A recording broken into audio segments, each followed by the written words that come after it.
É uma referência do telejornalismo brasileiro e está aqui com a gente hoje, conversando com o DN Brasil em Lisboa, sobre o primeiro livro, não é isso, Cecília? Essa entrada aí no mundo literário, que mistura um pouquinho de literatura, mas também com um pouquinho de jornalismo.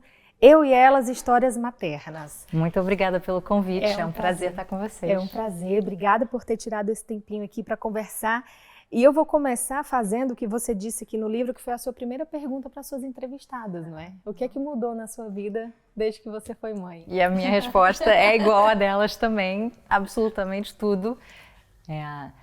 Eu sou muito Caxias, eu me preparei para a gravidez, li mais de 10 livros, achei que eu estava pronta, assim, preparada e com a maior quantidade de conhecimento possível. Isso tudo foi por água abaixo e sumiu no momento que eu cheguei em casa com a minha pequena e percebi que eu não tinha a menor ideia do que eu estava fazendo. Percebi a imensidão desse novo mundo, percebi a profundidade do mar no qual eu estava mergulhando e senti também o amor absolutamente transbordante, que é virar mãe pela primeira vez. E estou adorando a aventura, com todos os altos e baixos. Há 7 anos, não é? A idade da Olímpia. Exatamente. E aí, com a vida seguindo aí, não é o seu fluxo normal, a gente chega aqui no que é o mote, não é? Ou seja, o livro é lançado a partir dessa foto maravilhosa aqui, não é? Você no seu ambiente de trabalho, com essa boneca agarrada na perna, não é? É uma foto que ainda me emociona. Tudo começou por causa dessa foto, tirada por uma colega minha, produtora, que captou ali, registrou o momento. Foi um dia que eu fiquei sem opção, sem rede de apoio, desmoronou da noite para o dia e eu tinha 2 opções, ou não ir trabalhar, ou pegar a minha filha, que estava de férias escolares na época, e botar embaixo do braço e levar comigo, uma situação que muitas mães enfrentam, tentando dar conta desse equilíbrio delicado de ser mãe e ser profissional. Então levei a pequena comigo, ela passou 8 horas esse dia no trabalho, me vendo entrar ao vivo ao longo do dia, escrevendo sobre os mais diversos assuntos, interagindo com os meus colegas de trabalho que acolheram ela com muito carinho.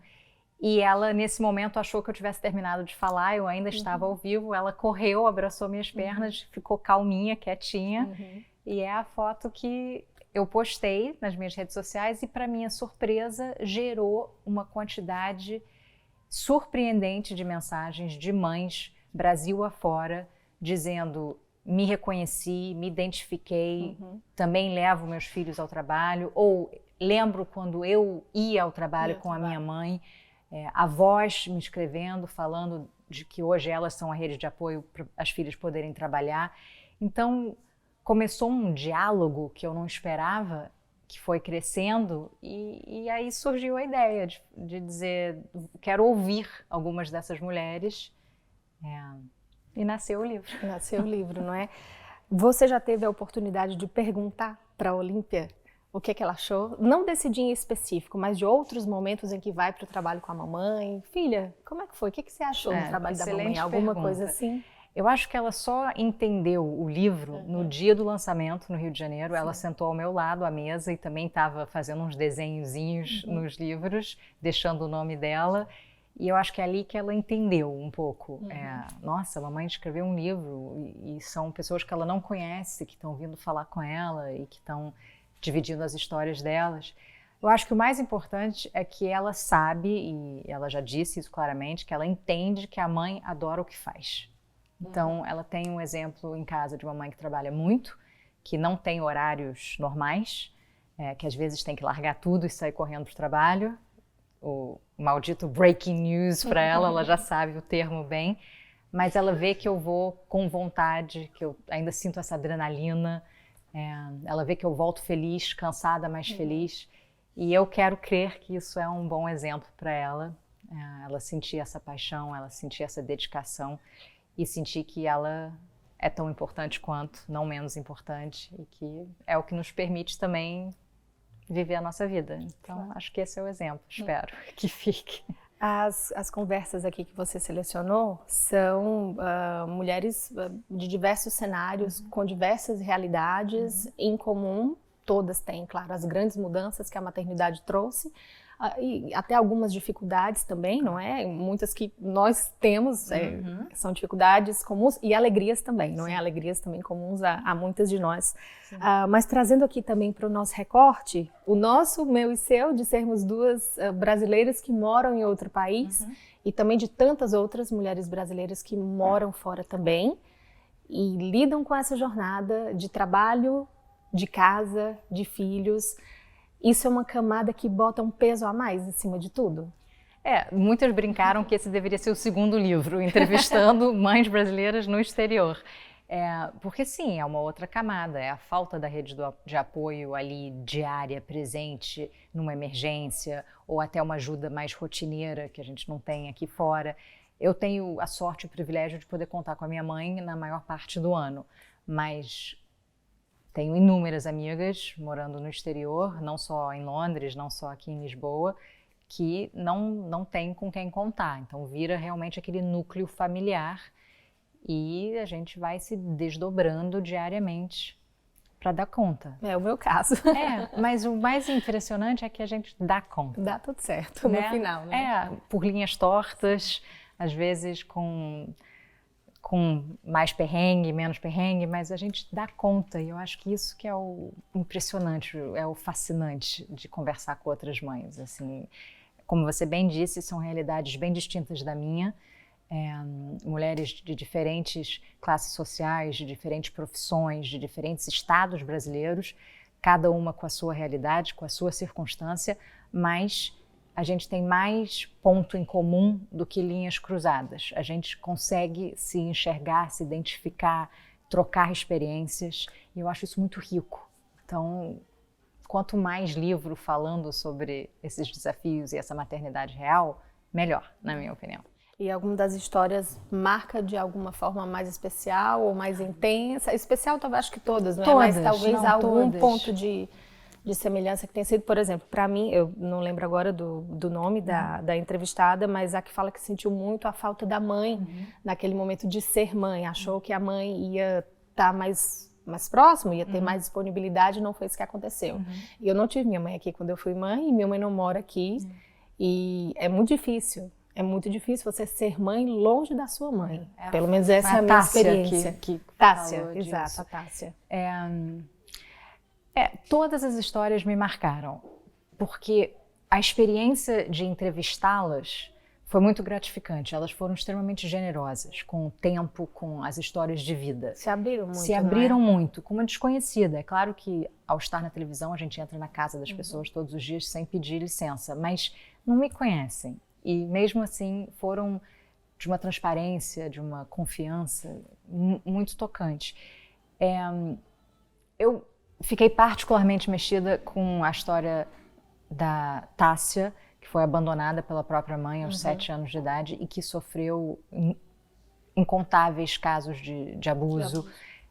A força que uma mulher dessa tem que ter para depois decidir continuar acreditando no amor e querer construir a própria família. E ela diz no fim assim, eu tento fazer para as minhas filhas o que nunca fizeram comigo, quero que elas sejam meninas do bem. E aí, ao conhecê-la pessoalmente depois, porque eu organizei um café da manhã para todas no Rio de Janeiro, no dia do lançamento, para a gente se conhecer.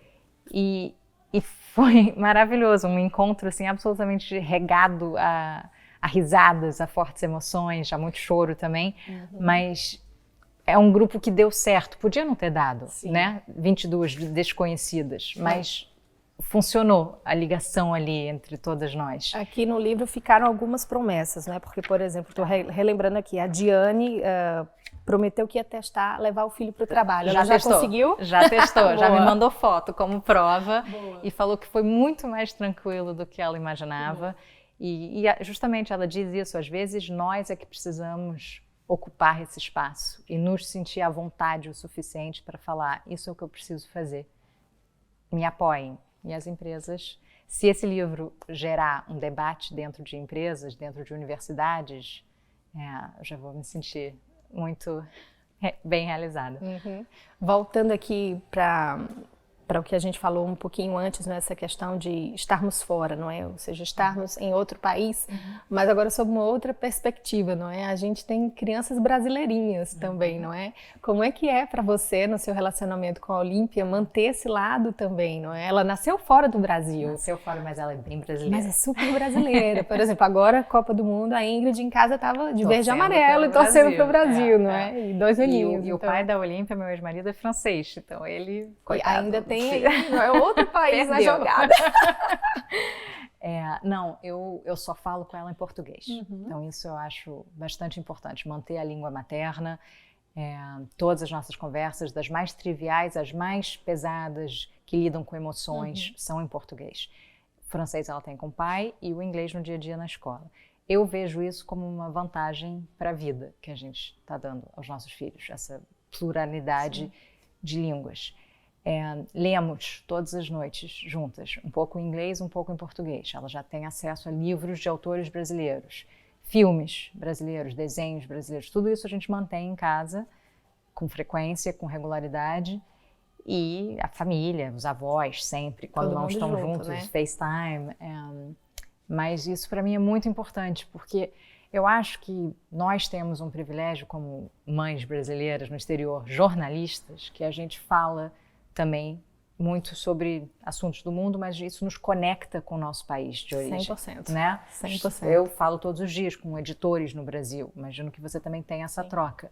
Então isso é um elo, uma ligação que a nossa profissão nos permite manter. E isso é muito bom. Né? Eu não me sinto amputada do meu país, me sinto muito conectada. Então eu tento passar isso a ela também. Mas nem só profissionalmente, não é? Desculpa te interromper, mas eu não sei, mas pelo menos para mim é assim, estar fora também me faz estar conectada com o Brasil de uma forma muito intensa. Sim. Também, assim, sob vários aspectos diferentes. Hoje eu acho que eu tenho mais conhecimento, mais respaldo, mais propriedade para falar do Brasil. Para falar do Brasil, para ser brasileira, para ser a brasileira que eu sou, cearense, fortalezense, nordestina, porque eu moro fora. Sim, que curioso. Eu acho que sim. Não, e eu vejo também, assim, viver o Brasil no exterior. Então, qualquer artista expondo numa galeria, qualquer músico se apresentando, qualquer filme brasileiro que esteja em cartaz, a gente vive isso muito aqui, né? A gente quer divulgar a nossa cultura, a gente quer viver nossa cultura. Mas sim, eu não tinha pensado por esse ângulo, que eu me sinto mais brasileira, representante da nossa cultura, do nosso país no exterior. Não é nem ser mais brasileira, mas eu acho que são as questões de identidade, não é? A gente passa por isso onde quer que esteja vivendo. Se a gente estivesse no Brasil, essas questões de identidade também nos atravessariam de alguma forma. Especialmente, eu acho, também depois da maternidade, porque aí você, com a maternidade, começa a repensar alguns conceitos de criação. Existem alguns hábitos no Brasil que eu já me peguei pensando, será que eu faria isso com a Ingrid se eu vivesse em Fortaleza? Algumas coisas desse tipo. Então, não acho que é ser mais ou menos brasileira, mas eu acho que é a diferença de como isso chega pra gente. Eu, pelo menos, tenho muito essa impressão. Eu tenho muito essa questão de olhar, assim, a minha criação e pensar o que eu quero reproduzir, que ciclos que eu quero cortar, não levar adiante. A maioria é muito positiva. Quero repetir, mas tem... Pra mim também. Mãe. Mas esse é um exercício que eu faço de uma forma bastante constante, assim, pensar de uma forma muito consciente o que eu quero reproduzir com a Olímpia, o que eu quero priorizar com a minha filha, o que realmente importa. Mas eu nunca tinha pensado nisso do aspecto do Brasil, assim, era mais uma coisa da minha família. Mas isso é muito interessante. Quem me abriu, não me abriu os olhos, mas quem me ajudou a chegar nessa reflexão foi minha psicóloga, porque entre as faltas que eu apontava para ela que tinha, enfim, faltas, não na maternidade, mas algumas faltas que me aconteciam em certo momento, algumas faltas eram a minha filha aqui não tem uma comunidade. Quem em Portugal ou em Lisboa ama a minha filha, além de mim e do pai dela? Olha. E aí uma das coisas que ela me perguntava era, mas... Porque eu dizia, não, mas aqui eu não tenho quem ame a minha filha para além de nós dois. E ela me perguntava, mas você não tem quem ame a sua filha? Ou a sua filha não tem quem ame? Ou seja, no fundo sou eu que não tenho. Entendi. Não é a minha filha. Uau! E foi por isso que eu comecei a perceber que essas questões de identidade, de ser também uma brasileira fora, também estão totalmente relacionadas com essa questão da maternidade também. Sim, e aí como você está criando essa comunidade? Com os amigos, ou seja, claro que os amigos aqui são, e acho que também no teu caso, né, são a principal rede de apoio. A gente não tem família nenhuma aqui. Mas acaba que existem algumas pessoas muito próximas que hoje são as pessoas que eu paro e penso, nossa, essa pessoa ama a minha filha. Sim. Aqui em Lisboa, porque essa questão territorial para mim era muito importante. Mas olha que curioso, na minha dedicatória, a minha filha, eu falo, o tanto de amor que existe por você no mundo não cabe em palavras, porque eu sinto que ela é amada, mesmo fora. Isso é importante para ti enquanto mãe? Sim, pois demais. Era muito importante para mim também ter esse sentimento de que, para além de mim, é claro que eu sei que meu pai, minha mãe, meu sogro, minha sogra, meu irmão, todo mundo ama a minha filha. Mas eu ficava nessa, nossa, quem é que ama a minha filha aqui em Lisboa? São quem amadas, é que ama a minha são filha amadas. aqui em Portugal? E isso foi uma coisa que mexeu muito comigo durante um tempo. Mas que bom que a gente consegue encontrar espaços para falar sobre isso de forma segura, encontrar livros também que estimulam esse tipo de pensamento. E uma coisa assim que eu não tinha pensado de forma tão profunda. Eu vou sair daqui pensando nisso tudo. Mas eu não quero estragar as férias, desculpa. Não, de forma alguma. Isso é sempre um exercício gostoso de ser feito. Mas, por exemplo, a escola da minha filha, em Londres, eu senti que eles falavam muito pouco sobre o Brasil. Então eu perguntei, assim, tem alguma forma, tinha assim, outras culturas que eram valorizadas com maior peso. Aí eu perguntei, a gente pode introduzir talvez algum... Aí falaram, então ótimo, vamos fazer aulas de arte sobre artistas brasileiros. Aí eu falei, maravilhoso, adorei. Aí ela voltou para casa e eu falei, e aí, teve aula de arte brasileira? Tive, passamos a semana inteira foi dedicada a um artista. Eu falei, qual? Ela falou, Romero Brito. Eu falei, ótimo, ok, mas vamos sugerir outros também, porque né, o leque de artistas brasileiros é absurdo e podemos aprender com muitos. Então, aí fui sugerir outros nomes também para ampliar essa visão de Brasil. Um Brasil também, enfim. Então, aos pouquinhos, eu estou introduzindo o assunto numa escola tradicional britânica. Vamos ver o que vai dar. Quem sabe no que vai dar. Olha, então, como eu falei no começo, você está aqui em Lisboa para fazer a apresentação do seu livro, passa a estar disponível aqui também fisicamente, para quem mora em Lisboa, para quem mora em Portugal. Está no mundo. Está no mundo. É um filho. Está lançado. É o meu primeiro filho literário. Muita emoção. E é isso, espero que gere conversas entre famílias, no trabalho, ambiente de trabalho, em universidades, futuras mães. Vamos ver no que vai dar. A gente acompanha. Obrigada por ter conversado aqui comigo mais uma vez. Foi um prazer. O DN Brasil ficou muito feliz. Agora vamos juntar a Ingrid e a Olímpia. Exatamente. Essas duas meninas amadas. Sem dúvida. E para você que acompanhou a gente até aqui, muito obrigada pela companhia, por estarem juntos. Lembrando que as entrevistas do DN Brasil estão disponíveis no nosso site www.dnbrasil.dn.pt, no YouTube e no Spotify. Um abraço e até a próxima. Tchau, tchau.